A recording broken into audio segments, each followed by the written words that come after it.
పరదైసులో ఉందో అని నిశ్చయముగా నీతో చెప్పుచూ ఉన్నాను అని నేను ప్రార్థించుకుందాం.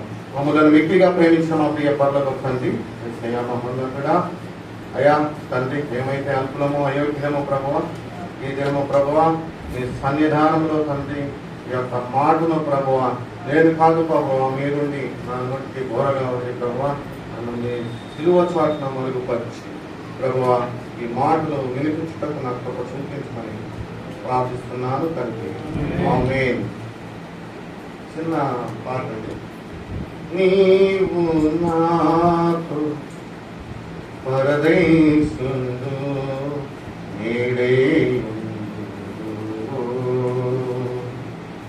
పావనుండా ఇట్లు పలికి పాపిగా చితివి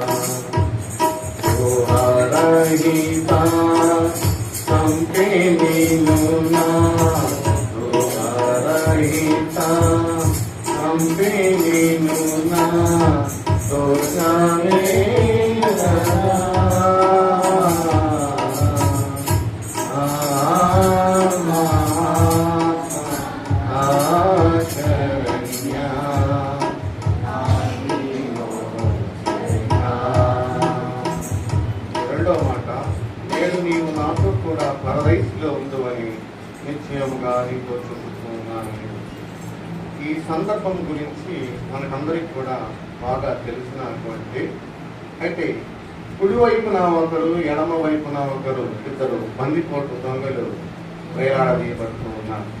అయితే వీరి ఇద్దరు పేర్లు రివీల్ చేయబడింది. బైబిల్లో అయితే వీళ్ళ పేర్లు రాయలేదు, కానీ ఒక అతని పేరు క్రిస్మస్, రెండవ అతని పేరు ఎస్ఎస్ అనేటువంటి వీరిద్దరు పేర్లు చరిత్రలో మనం చూడగలుగుతూ ఉన్నాం.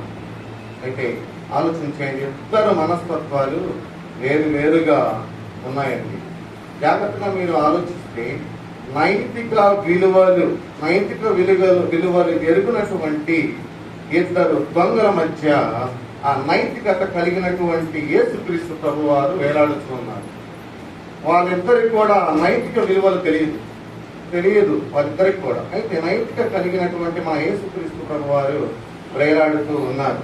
అయితే యేసుక్రీస్తు ప్రభువారు ఎక్కడికి వెళ్ళినా ఏమి చేసినా వారు లేఖనమును నెరవేర్చడం కొరకే ఈ యొక్క శిలువపై వేలాడుతూ ఉన్నారు. కుడి ప్రక్కన ఒకరు, ఎడమ ప్రక్కన మరి ఒకరు వేలాడదీయబడుతూ ఉన్నారు. మీరు యెషయా గ్రంథంలో కనుక చూసినట్లయితే 53వ అధ్యాయంలో అతిక్రమము చేయబడినవాడు ఎంచబడినవాడు, అతిక్రమము చేయబడినటువంటి వాడు ఎంచబడినవాడు ఆయను. యేసుక్రీస్తు ప్రభువారు నేరం చేసినటువంటిగా ఎంచబడ్డాడు. అతిక్రమము చేయబడిన వారిలో ఎంచబడ్డాడు. కానీ వీరు ముగ్గురిని ఏకం చేశారు. ముగ్గురిని కూడా ఏకం చేశారు. వాళ్ళిద్దరూ అతిక్రమం చేశారు, దొంగతనం చేశారు, బందిపోటు దొంగలు. అయినా కూడా దేవుణ్ణి కూడా నేరస్తులుగానే చేశారండి. ఆ ఇద్దరితో పాటు యేసుక్రీస్తు దేవుణ్ణి కూడా బందిపోటు దొంగలే అంటూ ఉన్నారు వారు. అయితే ఎవరైతే దైవద్రోహం చేసినటువంటి వారు ఆ తరువాత రోమన్స్ మీద తిరుగుబాటు చేశారండి. రోమన్స్ మీద తిరుగుబాటు చేసి యేసుక్రీస్తు ప్రభు వారికి శిలువ శిక్ష విధించడం జరిగింది. ఏ వేలైతే సినాయి పర్వతం మీద మోసేకి ధర్మశాస్త్రం ఇచ్చిందో మనిషి ఎలా ఉంటాడో ఆ నైతికత గురించి ఆ నేరస్తుల్లో సమానంగా యేసుక్రీస్తు ప్రభు వారు ఎంచబడ్డారు. ఆ విధంగానే యేసుక్రీస్తు ప్రభు వారు కూడా ఎంచబడ్డాడండి. అయితే నిజంగా నేరస్తుల్లో సమానంగా యేసుక్రీస్తు ప్రభు వారు ఎంచబడ్డారు. నిజంగా ఆయన అపర పరిశుద్ధుడు. యోగు కూడా అంటూ ఉన్నాడు, పాప సహితము నుంచి పాపరహితుడు ఈ లోకానికి వచ్చాడండి. పాప సహితం నుంచి పాపరహితుడిగా ఈ లోకానికి వచ్చాడు. అయితే పిలాతు వారు కూడా తీర్పు ఇచ్చారు. ఇతనిలో ఏ తప్పిదం లేదు, ఇతను కూడా నిజంగా మరి ఏ తప్పిదం చేయలేదని చేతులు కడుక్కున్నాడు. ఆ పిలాతు కూడా చేతులు కడుక్కున్నాడు. ఆ యొక్క హేరోదు దగ్గరికి యేసుక్రీస్తు ప్రభువారిని పంపినప్పుడు రెండోసారి పిలాతు పిలిపించాడు.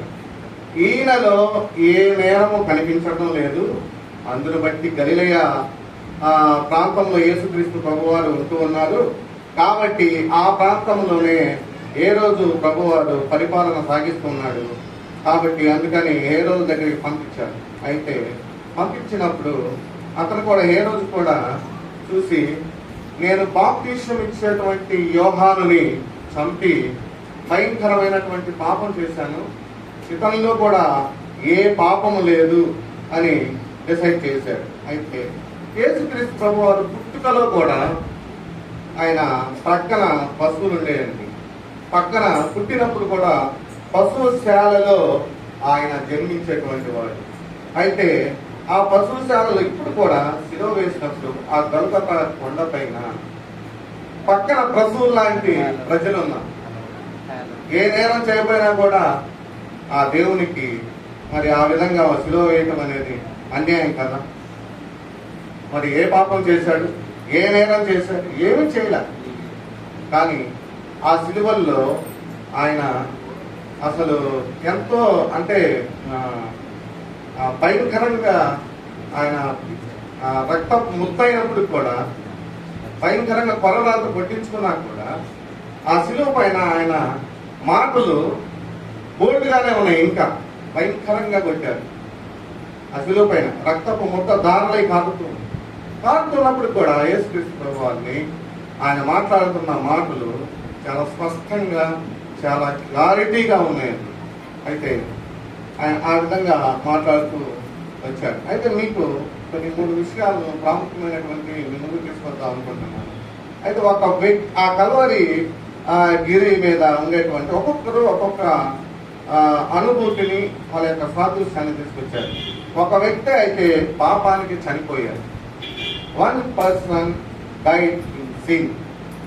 అయితే పాపానికి చనిపోయాడు, పాపములో చనిపోయాడు. యేసుక్రీస్తు ప్రభువారికి ఎడమ పక్కన ఉన్నటువంటి దొంగ యేసుక్రీస్తు ప్రభువారిని తెలుసుకోలేకే ఆయన ప్రభువారిని క్షమాపణ పొందలేకే ఆయన పాపములోనే మరణించాడు, చనిపోయాడు. అయితే నీ జీవితంలో నిత్య నరకాగ్ని గుండము నీవు పాపములో చనిపోతే ఒకవేళ మనము ఏడవలసిన పరిస్థితి వస్తుంది. మన జీవితంలో కూడా ఆయన శిలువపై ఉండి ఆయన కష్టాలు చూస్తున్నాడు, ఆయన బాధలు చూస్తున్నాడు, ఆయన ఇబ్బందులు చూస్తున్నాడు, ఆయన పడుతున్న ఆ వేదన చూస్తూ కూడా అతను పాపంలో నుంచి బయటకు రాదు. ఇంకా పాపంలోనే ఉండి పాపంలోనే చనిపోయాడు. అయితే నీవు నేను కూడా మనం ఏ పరిస్థితుల్లో ఉన్నాం, ఒకవేళ దేవుడిని కనుక నమ్ముకొని వాళ్ళు ఉన్నట్లయితే ఈ దినమే రక్షణ దినం. దేవునిలోనికి బాప్తిసం మారు మనసు పొంది బాప్తిసం తీసుకోండి. పాపములోనే చనిపోతే ఇక నిత్య నరకాగ్ని గుండమే. ఇంకొక 2వ విషయానికి వస్తే పాపానికి చనిపోయాడు. పాపానికి చనిపోయాడు. మరొక దొంగ పాపానికి చనిపోయాడు. ఇందాకేమో ఫస్ట్ వచ్చేసి ఒక వ్యక్తి పాపములోనే చనిపోయాడు, నెక్స్ట్ పాపానికి చనిపోయాడు. 1 person died to sin. పాపానికి చనిపోయాడు. నీవు నేను పాపానికి చనిపోతే పాపం మన జీవితంలో ఏలుబడి చేయడం లేదని భయంకరమైనటువంటి నీవు నేను ఈరోజు ఒకవేళ నీ ఒక త్రాగుబోతుగా ఉన్నావే, ఈరోజే ఆ త్రాగుబోతు నుంచి విడుదల కలగాలి. ఈరోజు మనం ఒక వ్యభిచారిగా ఉన్నామే, ఆ వ్యభిచారి అన్నటువంటి దాని నుంచి బయటికి రావాలి. ఈరోజే మరి ఈ యొక్క శుభ శుక్రవార దినాల్లో మనం ఆచారంగా జరుపుకోవటం కాదు, కానీ మనము కూడా మరి ఆ దేవుని ఆయన ఎంత కష్టపడి ఎన్ని బాధలు పడి ఎన్ని ఇబ్బందులు పడి చేశాడు. అయితే అతను కూడా ఆ యొక్క పాపానికి చనిపోయాడు. నెక్స్ట్ 3వది మన ప్రభు అయిన యేసుక్రీస్తు వారు. ఈయన వారి ఇద్దరి మధ్యలో అటు ఇటు వేలాడదీయబడ్డాడు. పాపం చేసి వారిద్దరు వస్తే వారిద్దరు ఇద్దరు మధ్యలో వేలాడబడుతూ ఉన్నారు. అయితే 1 person died for sin. Jesus Christ died for sin. అయితే ఈయన మన కొరకు, పాపుల కొరకు, పాపులను రక్షించుటకు, నశించిన దాన్ని వెనక్కి రక్షించుటకు మనిషి కుమారుడు ఈ లోకానికి వచ్చాడు. నశించిన దానిని వెనక్కి రక్షించడానికి ఈ లోకానికి వచ్చాడు. నిజంగా ఆయన పడుతున్నటువంటి బాధలు అంతా ఇంత కాదు. యేసుక్రీస్తు ప్రభువారు ఆ యొక్క గొల్గొత కొండ పైన కపాలము అనేటువంటి, అంటే అప్రూయ అనేటువంటి కొండ పైన ఆయన ఆ వేదన పడుతూ కూడా, ఇబ్బందులు పడుతూ కూడా ఆయన ఈ విధంగా ఇంకా ఏమంటున్నారంటే క్షమించు అనే పదాన్ని వాడుతున్నారు. మొదటి మాట, మీరు ఏమి చేయుచున్నారో మీరు ఎదుగదు కనుక అక్కడ అంత పరిస్థితుల్లో ఉండి కూడా, అంత ఇబ్బందులు పడుతూ కూడా ఏమంటున్నాడు, క్షమించండి అనే పదాన్ని వాడుతున్నాడు. కానీ వాళ్ళ మీద, ఎవరి మీద కూడా విసుగుపడట్ల. ఇంకో విషయం ఏంటంటే, యేసుక్రీస్తు ప్రభువారు అక్కడ ఆ శిలువ పైన కష్టాలు పడుతూ, ఇబ్బందులు పడుతూ, అసలు ఆ భయంకరమైనటువంటి వేళతో ఉన్నా కూడా, ఆ భయంకరమైన ఇబ్బందుల్లో ఉంది కూడా ప్రశాంతమా దేవుడి నాకు దేవుడే ఉన్న, పై దేవుడు యెహోవా దేవుడే ఉన్నాడు అనేటువంటి మాటలు ఆ దేవుడు ఉన్నాడు. అయితే మీకు కొన్ని విషయాలు మీ ముందుకి, ఒక కుడివైపు ఉన్నటువంటి దొంగ 7 మాటలు పలికాడు. ఆ రెండవ దొంగ ఏం మాట్లాడుతుంటే, అరే నీవు కూడా అదే శిక్షావిధిలో ఉన్నావు. మొదటి దొంగ అంటున్నాడు, నీవు రక్షకుడు అయితే రక్షించు, నిన్ను నీవు రక్షించుకో, ఆ తర్వాత మమ్మల్ని రక్షించు అని అనేటువంటిది ఆ పదము వాడుతూ ఉన్నాడు. అయితే రక్షించు, నీవు కూడా రక్షించుకో, రక్షించి మమ్మలను రక్షించు అంటాడు. నీవు కూడా ఇప్పుడు నెక్స్ట్ ఇంకో దొంగ ఏమంటాడంటే, నీవు కూడా అదే శిక్షావిధిలో ఉన్నావురా, నీవు కూడా అదే శిక్షావిధిలో ఉన్నావు. ఇది మనము పూరీలు చేశాము, దొంగతనాలు చేశాము, ఎన్నో చేసి మనం ఈ పరిస్థితుల్లో ఇక్కడికి వచ్చి ఉంటే నిన్ను నువ్వు రక్షించుకో, మమ్మల్ని రక్షించని ఎట్లా అంటారు అని చెప్పేసి ఆ దొంగ వాదిస్తూ ఉంటాడు. అయితే రెండో మాట మన కుడివైపు ఉన్నటువంటి దొంగ ఏమంటాడంటే, దేవునికి భయపడవా, దేవునికి భయపడవా. మనం కూడా ఈ దినాల్లో దేవునికి భయపడతారు చాలా మంది.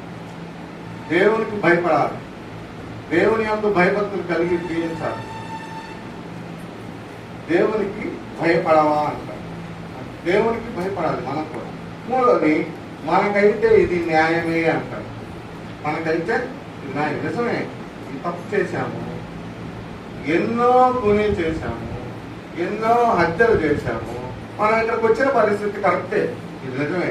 కానీ పాపం ఇతను ఏ నేరం చేయలేదు, ఇతన్ని మరి ఈ విధంగా శిక్షిస్తూ ఉన్నారు అని చెప్పి ఈయనలో ఏ తప్పిదము లేదు అంటాడు. ఇతనిలో ఏ తప్పిదము లేదు. అయితే నెక్స్ట్ 5వ మాట ఏంటంటే, నీ రాజ్యంలోనికి వెళ్తున్నప్పుడు నన్ను జ్ఞాపకం చేస్తున్నా. గుడివైపు ఉన్నటువంటి నీ రాజ్యంలోనికి వచ్చినప్పుడు నన్ను జ్ఞాపకం చేసుకో. మనం కూడా జ్ఞాపకం చేసుకోవాలి. పరిశుద్ధుడు, రాజాకి రాజు, రాజులకు రాజు, పరిశుద్ధుడు ఆయన, నిత్యము మనం కొలిచేటువంటి దేవుడు. అందుకే మనం దేవుడిని మనం గుర్తించాలి. అయితే నెక్స్ట్ 6వ మాటకు వచ్చేసరికి నన్ను జ్ఞాపకం చేసుకో, నన్ను జ్ఞాపకం చేసుకో అంటాడు. 7వ మాట, యేసయ్యకి ఒక రాజ్యము ఉన్నటువంటిది అర్థం గుర్తిస్తాడు. యేసుక్రీస్తు ప్రభు వారికి ఒక రాజ్యము ఉంది. మనము ఈరోజు ఈ దినము నీవు నేను మనము ఏదైనా పాపములో ఉండి కనుక చనిపోతే ఒక దినం ఏడవలసిందని చెప్పాను. ఆ రీతిగానే ఈరోజు చనిపోతే పరిస్థితి ఏంటి? దేవుని రాజ్యం ఉందని మనం అందరం గుర్తించాలి. ఈరోజు కానీ దేవుని యొక్క రాజ్యం ఉంది. ఆ రాజ్యంలోకి ప్రవేశించాలంటే మనం ఈ లోకంలో ఉన్నప్పుడే మనం అన్ని పూర్తి చేసుకోవాలి. ఈ లోకంలో ఉన్నప్పుడే మనం చేసుకుంటేనే ఆ రాజ్యంలోకి మనము వెళ్ళగలుగుతాము అని గుర్తించాడు. ఈ రెండవ దొంగ గుర్తించి, అయ్యా నేను నీవు నాతో కూడా ప్రవేశిందని దేవుడు చెప్పింది. అట్లా ఈ దినము నువ్వు నేను మనం ఏ పరిస్థితుల్లో ఉన్నాం, మనం ఎలా ఉన్నాం, ప్రియ తమ్ముడు, ప్రియ చెల్లి, మన పరిస్థితి ఏంటి, మనం ఏ విధంగా ఉన్నాము, మనం దేవునిలోనికి రావాలంటే పెంచాలి. ఇదే మిక్కిలి అనుకున్న సంగతి, ఇదే నేడే రక్షణ దినం.